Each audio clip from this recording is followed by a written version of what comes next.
Buckle up and welcome aboard.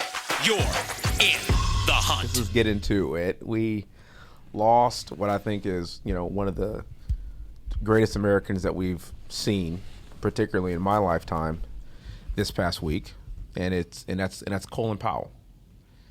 And I want to open up talking about this for various reasons. But one, I want to have a conversation about how do we honor someone's legacy, even though we may or may not fully agree with every decision someone has made in their lives, or we don't necessarily fully align or believe in everything that they may or may not believe in, but we could still look at the impact that they've had on individuals' lives and recognize in their death their best attributes and how they made a positive contribution to people's lives.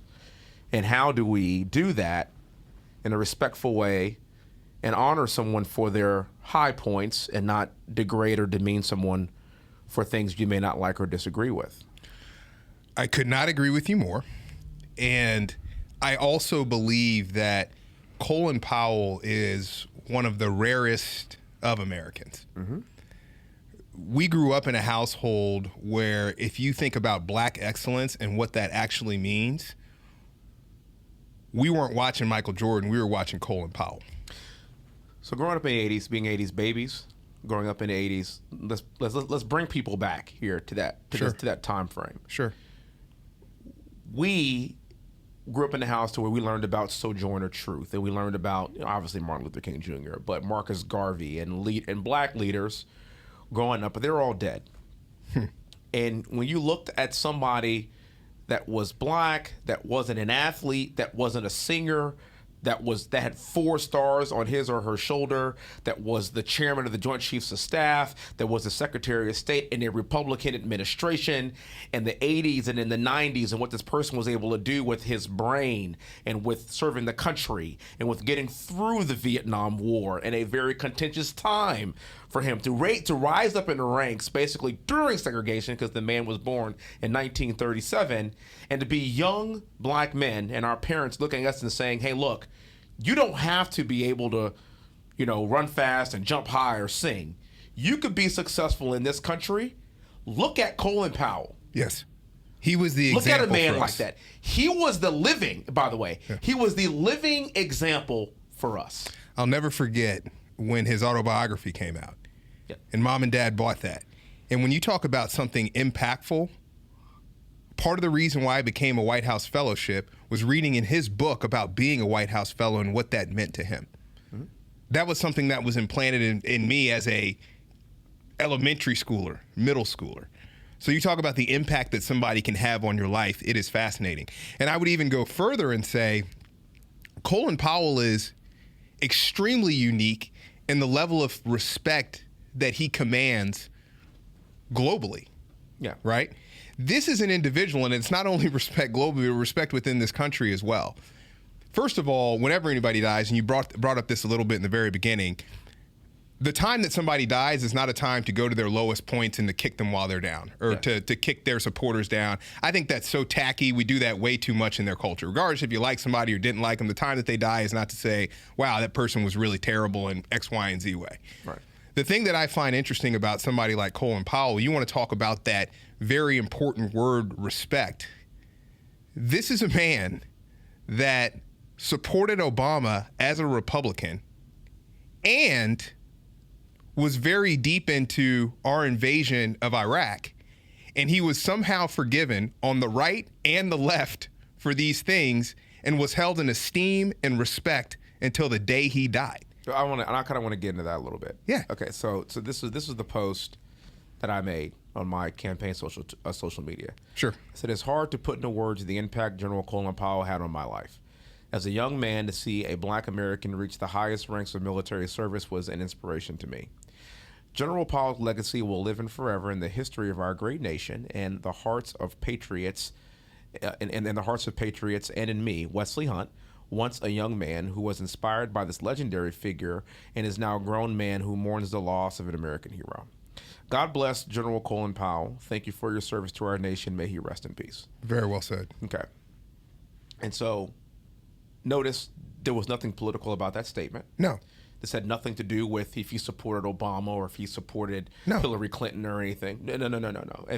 This is about a person that we were able to look up to and, quite frankly, get to sit here because of men and women Yes. just like that. So the problem is this. I make that post, and then there are people that started to attack me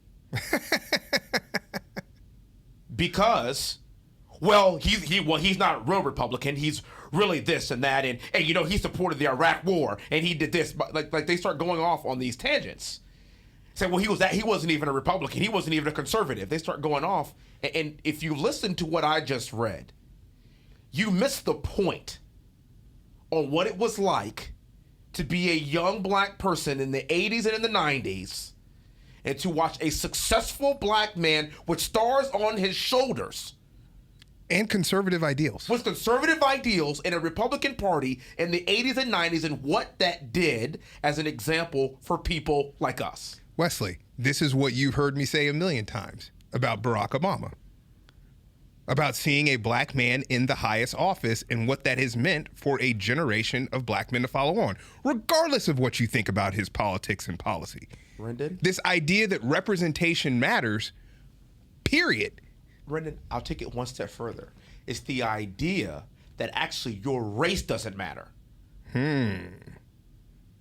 Because if he could be the president, Democrat or Republican, what we all know is that requires a majority of white people to vote for said black person. Ooh-wee. Wesley, you... So if he can do it, then why can't I do it regardless of any party? Wesley, the purpose of representation is so that representation won't mean anything. That's the point. Say that again, please. The purpose Say of that again. representation is so that representation won't mean anything. That's the point. We get to a point to where we literally look at somebody's values. Yes. We don't care what they look like. Yes. We're not going to not vote for them because they're black, or we're not going to Yes. vote for them because they're black. We are going to support or not support somebody based on how they align with our ideals. Yes. There has to People be... like Colin Powell made that possible for people like us. Yes. And this turns into a bit of a pyramid scheme, right? You have the Colin Powells that are at the top of that pyramid. And the more... We can go even further than that. You have the Booker T. Washingtons that are at the Yeah. top of that pyramid. Yeah. You get the Frederick Douglasses. Who are at the top of that pyramid. Yes. And there's an opportunity where as you continue to go down, you get bigger, you get more and more and more and more people, right? And then it gets to the point where you're no longer saying this person could be the next insert name, but there's just possibility for what the person could be. The endless possibility. Like, I don't have to say that Wesley Hunt could be the next Colin Powell. I get to say that Wesley Hunt can be the first Wesley Hunt. That's the beauty of it. That's where we're trying to get. And all that to say, rest in peace, General Powell. And thank you. And thank you. You've left a lasting legacy on us, on our families, the way that you conducted yourself. Well done. Well done. And you and I have talked about this. Do we agree with every decision? No. No.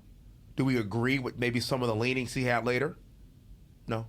No. Does that take away what that meant for us to be the only little black kids in our class growing up in elementary school, being the only black kids in middle school at St. John's, one of the few, and having an example of somebody that was doing something outside of playing a sport or singing a song?